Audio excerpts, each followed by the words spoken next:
If you're a first time viewer, my name is Mark. After I travel through the portal on the stone hand right above me, a video will play set the ground rules. Directly following that will be a recap of the previous episode. Right after the previous episode recap concludes, I'll be back with you to give my own unique style of commentary on 3 videos I found to be either ridiculous, insightful, or just downright relatable. Before we start off the ground rules, I have to advise that everyone watching to keep respectful in my comment section if you just so happen to leave a comment. And stick around for the entire video if this is your first time watching. Now y'all sit tight while I'm en route to the first news report location, and I'll be back momentarily. Welcome to Reality with GP. Before the show starts, a few ground rules need to be set. Number 1. If you're a prominent YouTuber and you admire GP's editing style, ask GP directly about how he does his editing. Number 2. Prominent YouTubers must do a reaction video to GP's latest upload to learn his editing techniques for free. Number 3. People who are emotionally sensitive to cold, hard truth. You don't belong here, so get the fuck on somewhere right now. Number 4. Any non-black women or black women under the age of 40 who find GP romantically or sexually attractive, refrain from advances or else you will get blocked. Number 5. If you are an attractive 40 through 55-year-old black woman and you would seriously date and potentially get married to a 25-year-old man, inbox GP on Instagram. GP, you ready yet? Your show starts in less than 30 seconds. Man, hell yeah, I'm ready. Let me make sure I'm looking good for this camera just in case one of these fine-ass grannies decide to tune into my show. Alright, let's get it. On last episode of Reality with GP report on the individuality of Sigma males. The fear of a Sigma's comeback. They thought he was finished. They thought his silence meant defeat. When a Sigma disappears, he is not gone. He is preparing. A Sigma doesn't waste time proving himself to the world. When he walks away, he retreats into discipline, into focus, into growth. He sharpens his mind, his body, his will. Every step of his comeback is deliberate. Every move strikes with precision. And those who once doubted him find themselves silent because they finally understand. He never comes back the same. He comes back stronger, unstoppable, and unforgettable. Why Sigma males vanish? They leave you with silence, and that's what makes it so powerful. They vanish to protect their energy. They disappear to recharge their minds, to plan their next move in private. Disappearing isn't running away. It's sharpening the blade behind closed doors. They come back strong, sharp, untouchable. The Sigma's absence is never empty. It's preparation. And when they step back into the world, nothing is the same again. The Sigma's calm. It's his weapon. The Sigma's calm isn't about indifference. It's about control. He knows that anger clouds precision, and emotion feeds manipulation. His calm makes people nervous because they can't predict him, and they can't provoke him. The Sigma's calm isn't peace. It's pressure under control. He doesn't need to win arguments. He wins moments. Stay tuned for today's episode of the greatest one-man show in history.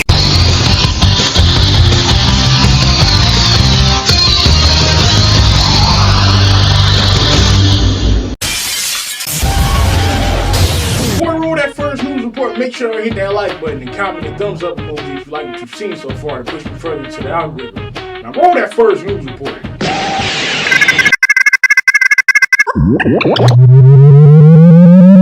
Access granted. Sigma versus Alpha, who really has control? Sigma male, let me ask you something. Who do you think really has control? The guy who walks into a room loud, chest out, voice raised, or the guy who says nothing and still gets what he wants? See, alphas dominate publicly. They lead conversations. They command attention. Everyone knows where they stand. And yeah, that looks like power. But here's the part people miss. Public dominance needs maintenance.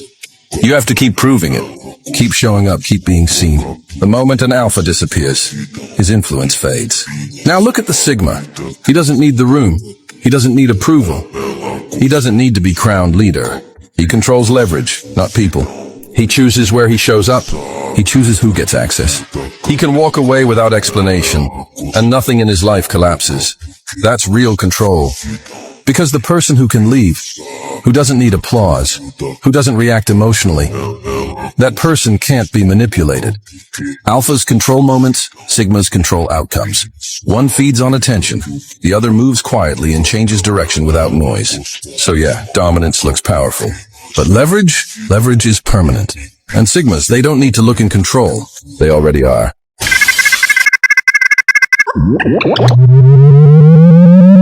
Access granted.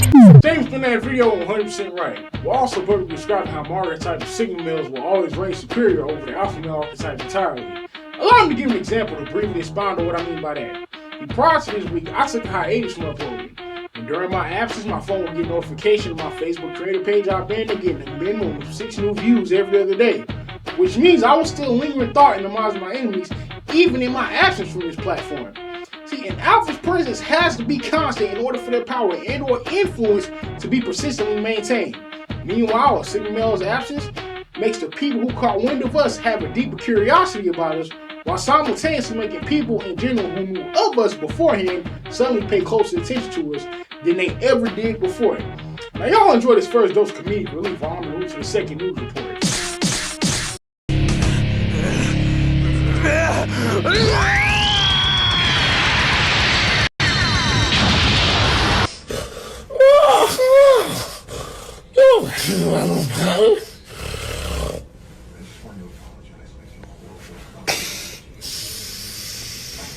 The big bad wolf.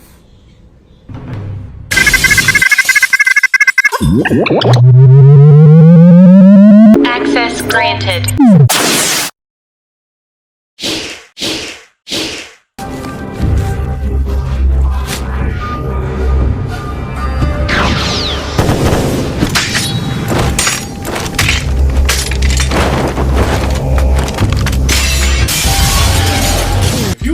So far, make sure y'all hit that subscribe button. Also, that like button and comment your thoughts down below to push me further into the algorithm.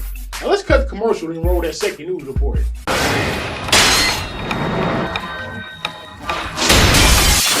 If you are an attractive 40 to 55-year-old black woman and you can see yourself seriously dating and potentially getting married to a 26-year-old man, hit your boy up on Instagram. All my socials are currently on the hologram in the center of your screen.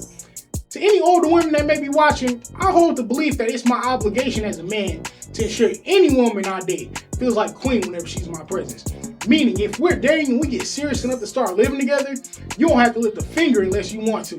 By that, I mean I'll do all the cooking, cleaning, laundry, dish after eating dinner if we didn't at home that specific day, take you out on dates every weekend, with me always paying for everything, hold doors open for you. If we not at the restaurant, we're sitting at a table instead of a booth, pull your child before you take your seat. And lastly, most imperatively, whenever you're in my presence, you will always be spoken to in a way that causes you to feel like the most beautiful woman in the world. More simply put, not one moment will pass in my presence that you don't feel romantically swept off your feet. Now, most people inaccurately presume that I'm putting women on the pedestal by doing these things, but in actuality, my tendency of going above and beyond to make any woman who calls herself taking me romantically serious feel special is solely about giving her the exact same love, nurturing, and consideration I've always given to myself during single seasons of my life through every moment we share. Now, I've tried doing all these things for my age, but they've always kicked me to the curb for apparently being too nice, which is why I like 40 to 55-year-old women. But so far, my attempts to date and potentially get married to an older woman, those that have entertained me only use me for sex. But I'm keeping hope alive that I'll one day meet an older woman that won't allow my age to be a romantic barrier for her. Now, if you're a non-black woman, I don't want you. If you're a black woman under the age of 40, I don't want you either. But you can always do me a favor and send some of your 40 through 55-year-old female family members my way. And I'm 100% serious about that. Due to me being a young man who prefers older women, I had to make up my own sexuality. See, I don't identify as straight, I don't identify as gay, but I identify as granny sexual. Now roll that second news report.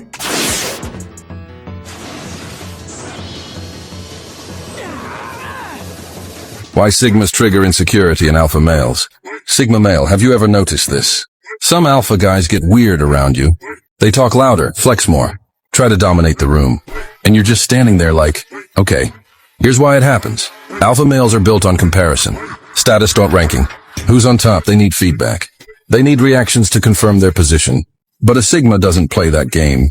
You don't compete. You don't challenge them. You don't try to outshine them. And that's the problem. Because when someone doesn't compete, you can't measure yourself against them. To an alpha, that feels like losing control. Your calm makes them question their dominance. Your silence makes them wonder if you're judging them. Your independence makes them nervous. Not because you're better, but because you're unaffected. An alpha wants to be the center. A sigma removes himself from the circle entirely, and psychologically, that's unsettling. It's easier to fight an enemy than to deal with someone who doesn't need you at all. So the alpha performs harder, talks more, pushes dominance, while the sigma just observes. No reaction, no ego, no validation, and that quiet detachment. That's what triggers insecurity. Because the strongest position in any room is not being the loudest. It's being the least dependent.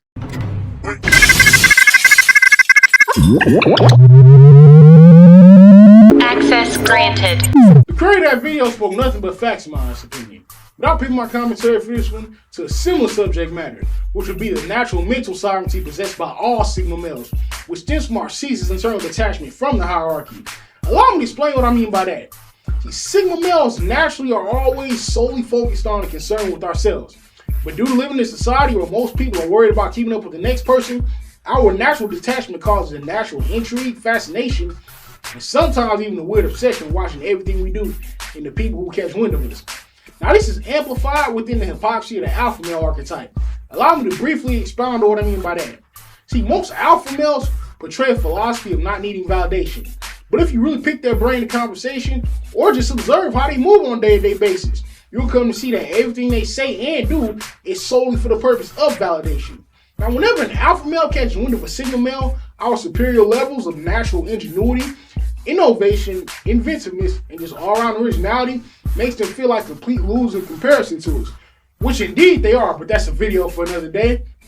But unfortunately, this often entails alpha males ignorantly trying to compete with, and even sometimes attempt to copy us sigma males. Now, most people don't understand that trying to copy or compete with the sigma male is something that will always be futile. Because most people can never wield the self-validation, self-acceptance, or our natural all-around tendency to think for ourselves that makes our superiority possible in all creative areas. Now y'all enjoy the second dose comedic relief while I'm en route to the third news report.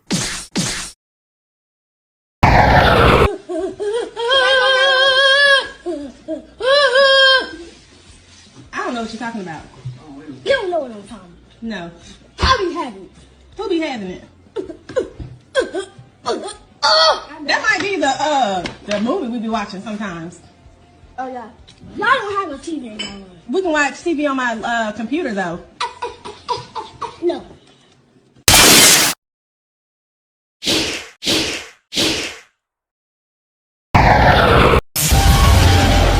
Before we roll that final news report, make sure you hit that subscribe button. Also the like button and comment your thoughts on what you've seen so far to push me further into the algorithm. Now roll that final news report.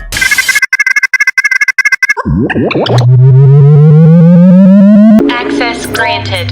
Why ignoring is the Sigma's deadliest move. Sigma male, let's talk about something people underestimate.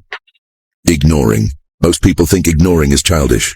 They think it means you lost. No, ignoring is control. See, arguments give people importance. Reactions give them relevance.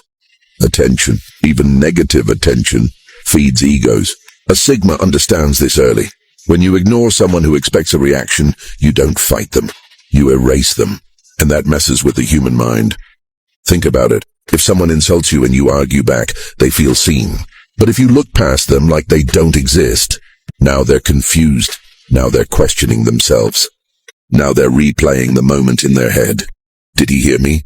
Did I matter? Why didn't he react? That's psychological damage without saying a word. Ignoring removes access, no emotions, no explanations, no closure. And humans hate lack of closure. A Sigma ignores not out of ego, but out of clarity. He knows not every battle deserves presence. Not every person deserves energy. And not every disrespect deserves a response. Silence is not weakness, silence is selection. You choose where your attention goes, and whatever you don't give attention to, dies. That's why ignoring is the Sigma's deadliest move. Because it doesn't create enemies, it creates irrelevance. And irrelevance hurts more than hate.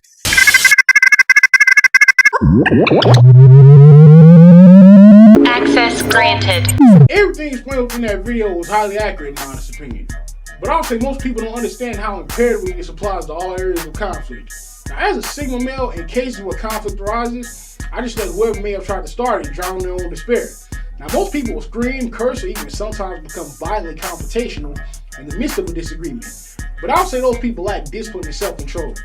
Now, although Sigma males can be dangerously unhinged and verbally strike levels of terror to the hearts of those who provoke us that most people would typically think is only possible in nightmares, as I stated 2 videos ago, Sigma males choose silence and withdrawal in the midst of conflict most times for our freedom and any potential oblivious provocateur safety. Now, I'll briefly pivot to another area of this topic before we proceed to the outro. The area of topic I speak of is a natural hardwired tendency possessed by all Sigma males, which can be highly applicable and also contrary to the modern day market. What I'm referring to would be how differently we act from your typical run-of-the-mill archetypes when we're rejected. Now, I'll break down the differences in a highly condensed deep dive. Now, typical male archetypes of society always have a clear emotional reaction when they're rejected, usually consisting of 3 core reactionary behaviors. From my lens of observation, the first reactionary behavior from typical male archetypes is getting visibly upset and insulting the woman that rejects them. The second is cursing out the woman who rejects them. And the third is them begging the woman who rejects them for a chance for either months or years until she finally says yes. Meanwhile, when Sigma males are rejected, we literally can care less. I'll be more specific on what I mean by that. See, when Sigma males are rejected, all the pleasantries, affection, and flattery we would have given to that particular woman had she said yes are automatically transmuted into self-focus. And that self-focus gets diverted into an area of self-betterment which is already in dire need of improvement beforehand. More simply put, we Sigma males are of a unique mindset that we have no business being in a particular woman's face after being told we are of no interest to that woman. Now, y'all enjoy this last dose of comedic relief, and stay tuned for the closing notes to my copycats followed by the outro. Unit. You stole my baby mama for free calls. It's time to take down Pub. Alpha 50 Cent going crazy on Instagram. Recruit a group of celebrities who love the party. It's freak off time. Bad boy, baby. Astroglide. Honey packs. Rhino pills. Magic mushrooms. MDMA. Baby oil. Let me see that mangina. You reached the climax. I'm tired of the paparazzi. I'm standing off business. And I'll f you for rent money. Let's party. Freak off Rangers. You mighty morphin' freaky Rangers.